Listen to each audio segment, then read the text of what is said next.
নিষিদ্ধ থাকা আওয়ামী লীগের নেতাকর্মীদের একের পর এক জামিনের ঘটনায় আতঙ্ক এবং উৎকণ্ঠা বিরাজ করছে সাধারণ মানুষদের মধ্যে।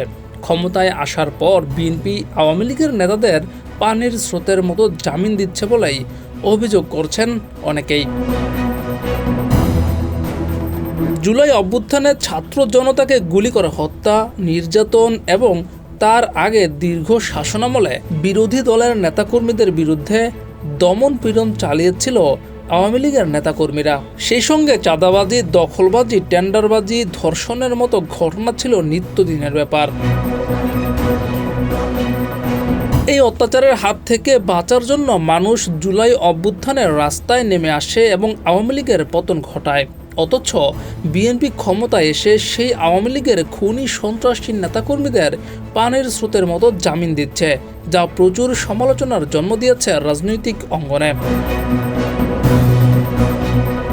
বিষয়টি নিয়ে এনসিপি নেতা আসিফ মাহমুদ বিএনপিকে খোঁচা দিয়ে বলেছেন, বিএনপি যদি সত্যিকার অর্থে আওয়ামী লীগকে পুনর্বাসন করতে চায় তাহলে সেটি প্রকাশ্যে ঘোষণা দিয়ে করা উচিত।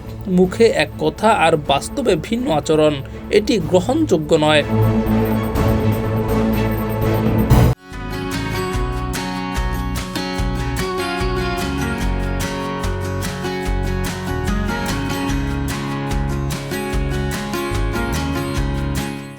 বিশ্লেষকরা বলছেন, আওয়ামী লীগের এইসব নেতাকর্মীদের জামিন দেওয়ার ঘটনা কাল হতে পারে খোদ বিএনপির জন্যই।